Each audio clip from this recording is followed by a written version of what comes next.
Brooke and I went to Perrin for dinner last night. The service was so terrible. So bad. I had a burger twice this week.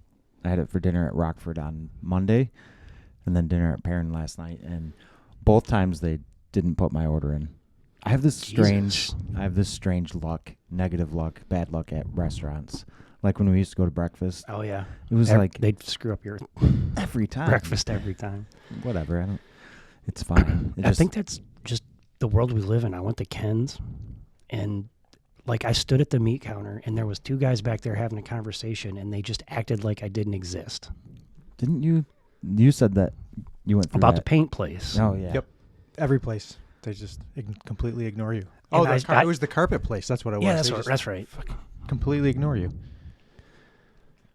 Strange way to run a business. Yeah. So strange. I mean, I can't even operate like that.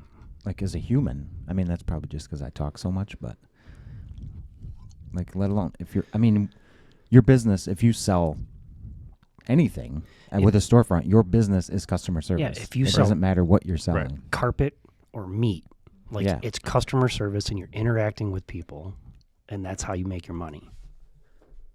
Mind blowing. Did you destroy them on Yelp? No. No. Because you can't operate. Because I'm an adult. Right.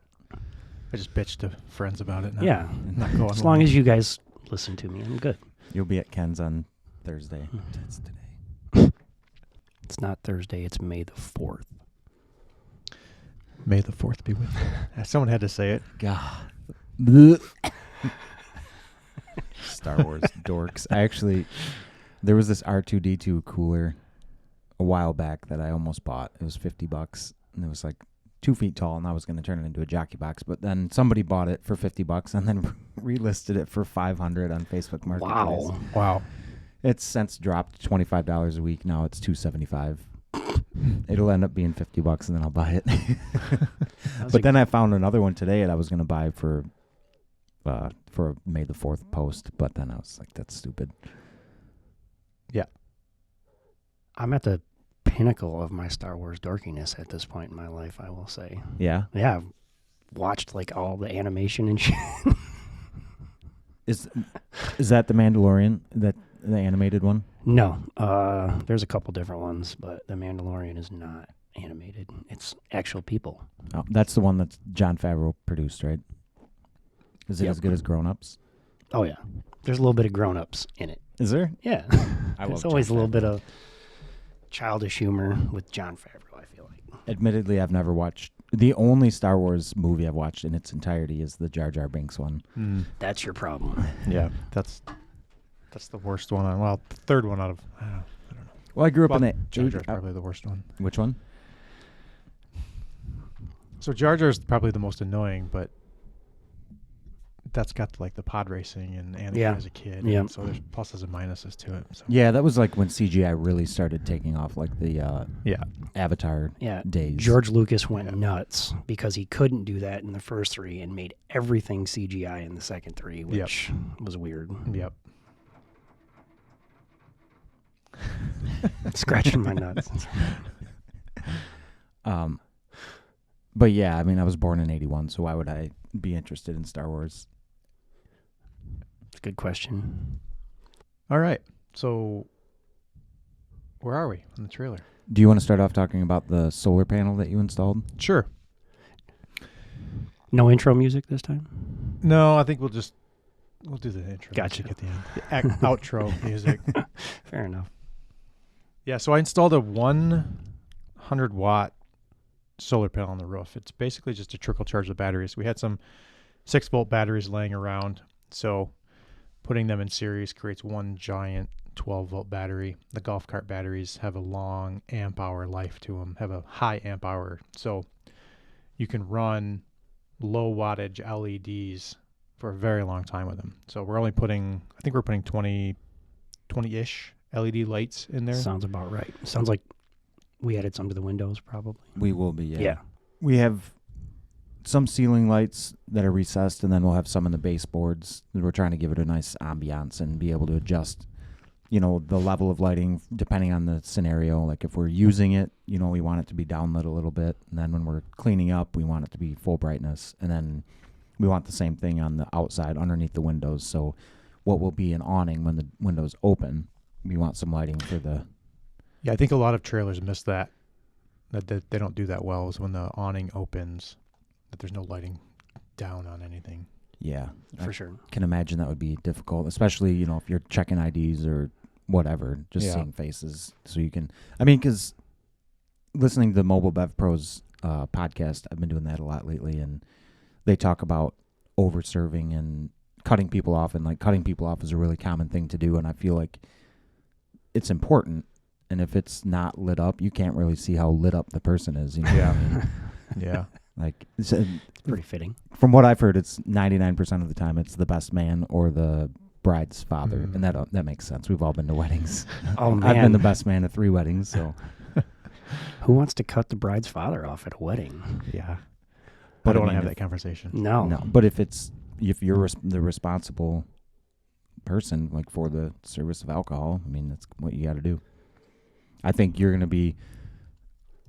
be more impactful in a positive way for future events if people see that, I mean, sure, you're going to get those people that want to have, a NASCAR party and get shit-faced. No offense to NASCAR, but you know what I mean? Just a boozing it up kind of thing. But a lot of times when you're having an outdoor wedding, you're putting a shit ton of money into it, and the last thing you want is to have it ruined by Cousin Dave puking on the table. You know what I mean? Right. Or causing a scene or whatever. Yeah. So all that to say, yes, we're putting lights under the awnings. Yeah, so I think there were 24-ish, somewhere around there. And I think that with the 2 6-volt batteries in series, that it would roughly produce... you could run the lights for, I think we calculated 20 or 30 hours, somewhere 20 to 25 hours, somewhere around there. So it's... The battery bank is plenty, and we're not plugging any appliances in. Our jockey boxes run without electricity. The rest of the beverages are probably going to be chilled with ice if you needed to. So there's no refrigerators, there's no blenders, there's nothing 120 at the moment that we need in that trailer. But you could change that. Yes. You could upgrade to that. Yes, we could upgrade that. But at the moment we're building it so we don't really need to plug anything in. Right. So running DC off of batteries is very mobile friendly. The solar panel will trickle charge the battery during the day when we're not using it. It's not for running power, obviously, at night, because most of these events are going to happen in the evening when there's not a ton of sun. So the panel isn't there to produce power. It's there just to kind of trickle charge the battery throughout the day. Yeah, so you wouldn't, if you did an all-day event Friday, even if it was in the sun, let's say you're pouring for 12 hours, you wouldn't want to not charge that battery overnight, right? Friday night. For sure. It's just kind of like you said, a trickle charge. Yep. And so basically all of the 12-volt wiring coming off of our LEDs just go to the front of the trailer. They attach to a small bus bar that's attached to the batteries. So the batteries are basically feeding the bus bar, and we can attach all of our 12-volt wiring to it. And so it's not very complicated. So Can tell who the brains of this operation is. well, the wiring part of it. So then you're taking the rims off and painting them. We kind of bounced back and forth what color we wanted and opted to go with the same color as the trailer, so they're subtle. Yeah.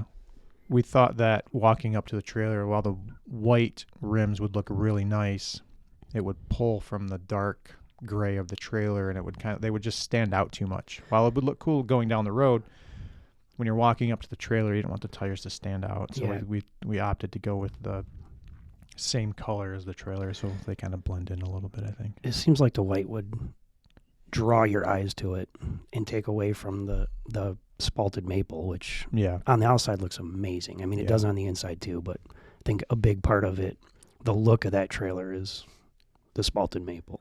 Yeah, and I think that gray because there's a little bit of some gray streaks in that spalted maple, that it pairs really nice with the trailer, the color of the trailer.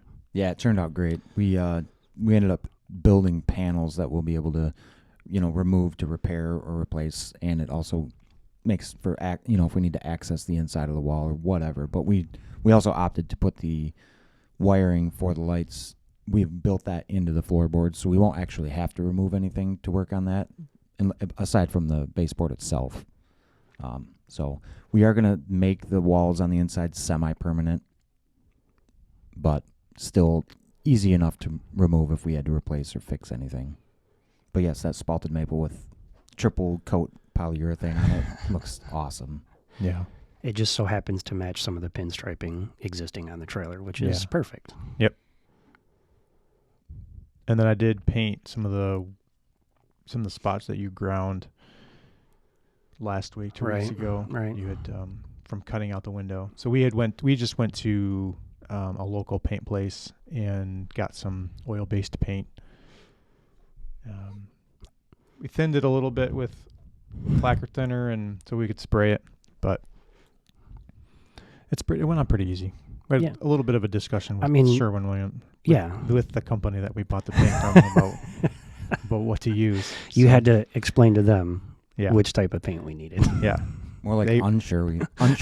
Williams, yeah. Yeah, they wanted us to use latex, and that's not a good idea. Yeah, so when I brought the piece of the trailer in for the paint match, like I literally cut part of that frame off, and it was steel, and it was the same finish. And, I explained this is a horse trailer.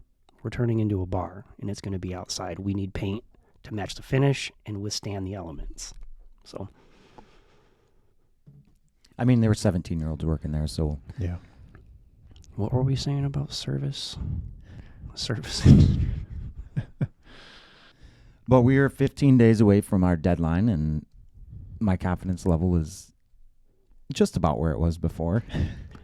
Brian and I are leaving for Nashville tomorrow, and we'll be back Thursday of next week. So, like any deadline, anything with a hard deadline, when you're manufacturing something, like it's a process, and it gets weird sometimes because stuff happens, like to all of us, and things stand in the way. And so this is part of it, and I think in this environment for me, I'm learning how to stay ahead of what I need to do, try to stay ahead of what I need to do. And I think that'll happen for all of us as we get through this first trailer. Yeah, and we'll be fully focused on the trailer for the end of next week into the following week. So we're preparing for the Craft Brewers Conference, which is happening in Nashville, and that's the biggest conference of the year for us, so it's kind of a big focal point at the moment. So, and with anything with a deadline, stuff like that just happens. Yeah. It's like, it's part of it. We'll get it done. Mm-hmm. Maybe some longer nights, some longer days, but that's just part of it. Yep. And after all the back and forth we've had from the get-go, we have decided that we are just going to use jockey boxes officially for now. But it just makes the most sense because we're pouring 8 kegged beverages. So why complicate it at this point, Yeah. And that leaves us that space out front to do whatever we want with when we're not using jockey boxes. I think one thing that's cool about the lighting is whoever's taking pictures of that thing when it's dark out and those lights are on, it's going to look awesome. Yeah, agreed. With the windows open and just the way it's kind of going to be staged, it's going to look really good. I mean, obviously, but with those lights on the windows, it just never crossed my mind to put lights on those. Yep. And I saw you added to the calendar that Kayla's coming in at some point to discuss it. Yeah, next Friday or the day after you guys get back, I think. So Thursday. Oh, next Friday. Yeah. Okay, that's perfect. Was it the 12th? I think it was the 12th. Does that make sense? That sounds no. Yeah, that's 100% right. Yeah, I thought she could come in for lunch. So she's vegan, so she can have carrots or something. Speaking of lunch, Brian's making lunch today. What's on the menu for the day? Well, we have some spicy Korean meatballs with some vegetable stir fry and a homemade ponzu sauce, which is pretty easy. It's just soy sauce. Don't give up your recipes. Okay, I was sorry. going to say, I don't know what ponzu sauce is. It's super simple. You can get it really complicated. You can make it really complicated, but I did not go that route. We'll save that for Jack. Yes. Speaking of which, how come Jack didn't bring a cake in today?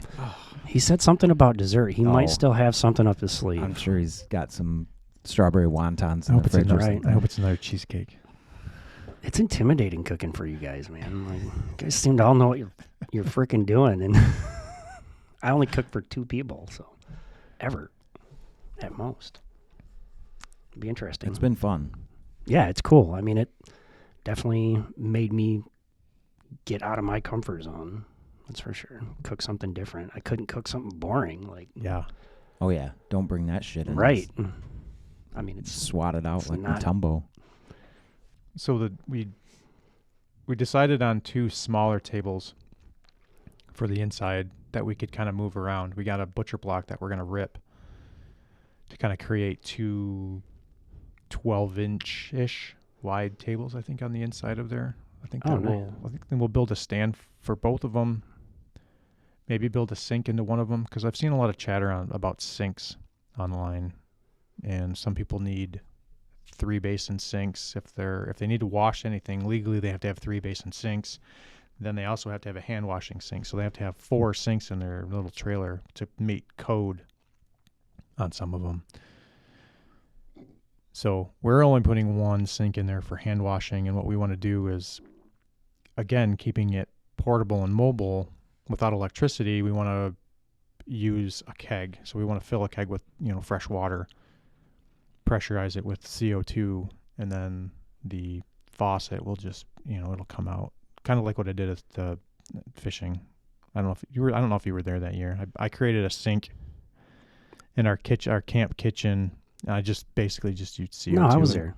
Push the water through the, I'm pretty the sure I was faucet with CO2, and basically gives us access to fresh 5 gallons of fresh water that run into a maybe a 6 or 7 gallon bucket, so it's not going to overflow. I have no idea if 5 gallons is going to be enough for a 4 or 5 hour event, but if you just need to wash your hands every once in a while, it should be plenty. Yeah, I think it'll be way more than enough. Washing your hands is a pretty good idea. Yeah. In this day and age. Well, even Yeah. just the way beer gets sticky. Yeah. Yeah, for sure. Yeah, and from the research I've done, pretty much the smallest sinks you can buy are 15 by 15, so we might have to adjust our tables a little bit width-wise. That sink we had that's not gonna go in there. I thought we had a sink from the other trailer. We do, but when I went into the trailer, the sink isn't in there. So I think we pull it out. Somebody get that man a tissue. Seriously. Or at least Give away give from me the 1 microphone. second. And we're back. And we're back.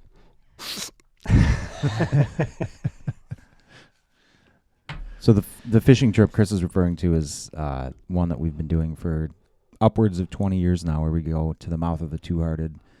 And probably for the last 10 years, we've brought a jockey box and a handful of kegs, and it's been a good time. So like I mentioned, we're going to Nashville this week, and we have an event at Jackalope Brewing, who is kind of near and dear to our hearts from the first time we went to Nashville, because it might have been their first year open, and they had this little tap room, and they'd purchased some art, from a thrift shop or whatever, and then did their own embroidery on it. Like there was this one like farmscape, and it said "Do epic shit" on it. Oh yeah. That's right. So Man, anyway, how do we're you doing remember- a How do you party remember that stuff? because that's the kind of stuff I remember. I can't remember how much We've been in so many breweries that those little details they all kind of run together with me now. Oh, I remember too much in that vein of thing, like pointless shit. Like I can't remember important stuff, but that kind of stuff I remember. So anyway, we have that event at Jackalope on Saturday, and we're trading, like we're giving them a jockey box to use all week, and they're giving us a 6-stole of either a Pilsner or IPA to bring up to the Two-Hearted. So Oh, that'll be fun. Awesome. Sweet. Yeah. I know what I'm having for breakfast. We go through some beer when we're up there. I mean, Yeah. it's right on the mouth of the river that dumps into Lake Superior, the Two-Hearted River, which is where the beer was named after. So It's a great time. Yeah. The fishing is terrible. I would never go there if I don't were fish trying there. to catch fish. No. Or camp there. It's That's always awful cold. camping. The bugs are bad. There's a million people. Millions of people. Probably 10 million people. I think they're all there right now. There's never any open campsites. Nope. There hasn't been for years now. The best place really is the Blind Sucker Flats, campground number 2. That's where I would go. That was by far the greatest camping trip ever. It's amazing how warm you stay when you're surrounded by forest fire. That is another podcast. Yeah. So it'll be a pretty fun. funny one, but yeah. And that's coming up. We've got a busy May into June. We've got our golf outing for the pack on May 19th, and then May 20th is Kayla's wedding with the trailer, and then we have that fishing trip, and then we've got the Coldbreak fishing trip on June 2nd, I believe, where we'll all go out onto Lake Michigan fishing for steelhead and hopefully coho, but naturally we'll get some Lakers. Naturally. And 30-pound Lakers? Probably. And then we've got another golf outing and all kinds of stuff. There's very important things to do in the summertime. We got to get it in. Yeah. Summer's going to be winter. over in like 8 days. Yep. I feel like it was winter earlier this week, actually. Yeah. Was it the snow? The frigid temperatures, possibly. Combination of all of that. Yeah, I turned the heat on. I can't remember. It was last week. It was 80. So I had the air on, and then the next morning I turned the heat on, and then I turned the air back on, and then the heat's been on ever since then. I don't know. Mine's going all the way to the left on the way home, and then all the way to the right on the way in. Oh, I'm talking about in my house. Oh, but yeah. I'm on my truck heater. Like, yeah. My seat heater's like, what the fuck? When I used to have cooled seats. My body's like, what the fuck? Yeah. This time of year was always funny because it's like heated seats in the morning, cooled seats in the afternoon. How are those heated seats treating you now? They're fine. Oh, I still have heated cooling seats. seats? I don't have that. First world problems. Yeah. I liked them on the Silverado. They were hot. Yeah, they work really well. Yeah. When you're my age and you have lower back pain constantly. It's very important. I also have bad circulation, so I use the heated steering wheel when it's like 65. I will admit that I'm a princess. Pretty much doesn't matter. Coffee, beers, like don't come at me with anything Food less than fair trade Colombian. What's next on the trailer? So we've got CBC coming up in a couple days. So, we pretty much have today and tomorrow. Wait, no, we don't have tomorrow. Today. We have pretty much today, and then we'll get back into it probably next week or the week after, early in the week after. Mm-hmm. So I have to rip a couple of boards down for the ceiling still. That's going to be part of the ceiling's kind of a decorative paneled ceiling almost to kind of match the walls and the trim and the rest of the trailer. But once that's done and maybe making a couple of pieces of trim for the lights in the window, it's going to get to us. We're going to have to assemble. Like it's going to get to assembly. Okay. So we're going to pretty much, I think,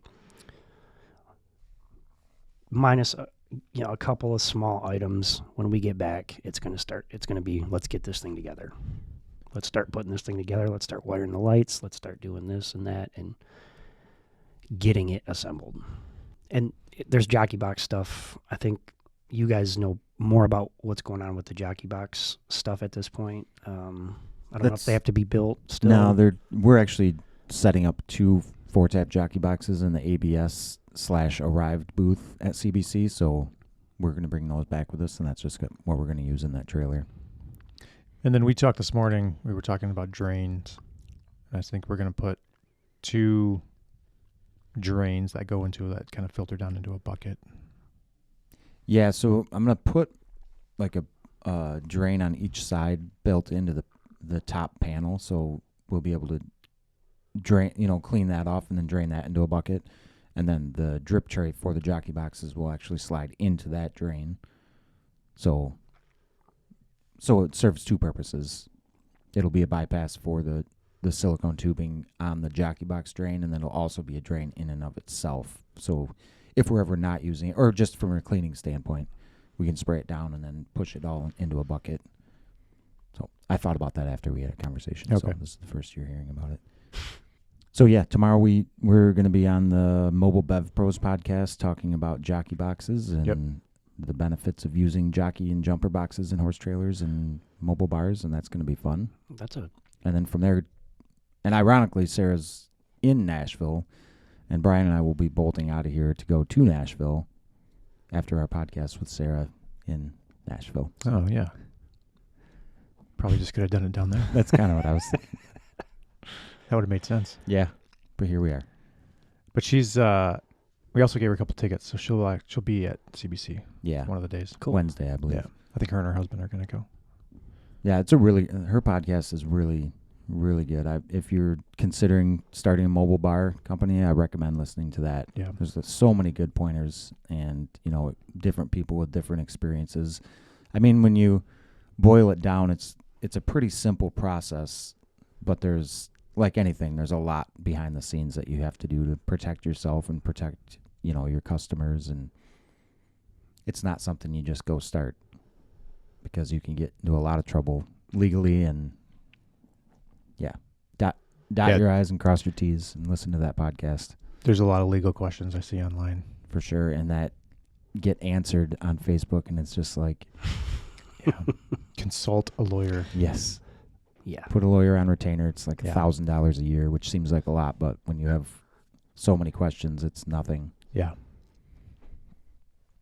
And there's, I know 2 lawyers locally that are just alcohol specific, and I'm sure that's common no matter where you go.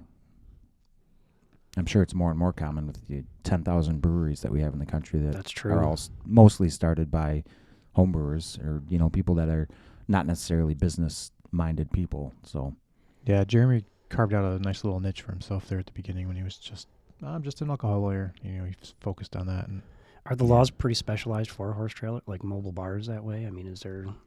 Yeah, there's. Yeah, because it comes down to like serving alcohol, right? It's not really the trailer part of it, I think they deal with health code stuff and then alcohol part of it, and then who's buying the alcohol, who's selling the alcohol, who's liable. Yeah, gotcha. I mean, really, if I was throwing a party, I would have insurance besides the bar having insurance. Yeah. The trouble seems like it could be so bad. Like, you want to be protected for sure. Anyway, for that kind of information, listen to the Mobile Bev Pros podcast. Back. So by our next podcast, we should have the bulk of the trailer assembled and the floor in. And the floor. We got. Yep. Yeah, we just went with a tongue and groove, snap-in style laminate flooring. We're going to put a vapor barrier underneath it, and it's a floating floor, so you just have to leave room for expansion and contraction. And the nice thing about those floors, A, they look fantastic and they're inexpensive, and B, they're easy to replace if you ever want to change it or update it or whatever. I mean, 2 boxes of flooring, I don't know, I think we've got $90 into it, and it's going to look fantastic. I didn't realize it was that inexpensive. It's awesome. Come down a lot since it came out in the 90s, I want to say, and it was $8 a square foot then, and now it's the really good stuff is sub $3. Yeah. Awesome. Yeah. It's going to look awesome in there. That color. Absolutely. Yeah, it'll be nice. We'll take some pictures. We're documenting all this along the way. I know we're not really showing anything at the moment. This is a video and audio podcast, and we're not really showing anything of the trailer, but we'll kind of create like a comprehensive maybe walkthrough at the end of what we did and the pictures and that kind of stuff. So yeah, I think a recap would be good. Yeah. That would be the best way to describe what we did, I think. We could talk about this and have these, but showing pictures of like the process, like you guys have done a great job of documenting that stuff. So imagine there'll be a pretty cool before and after stuff we could do on it. Yeah, it should come out pretty good. Cool. I think that's it. All right. Let's, we only got a couple days left, so. Back to work. Back to work. I'm on it. All right.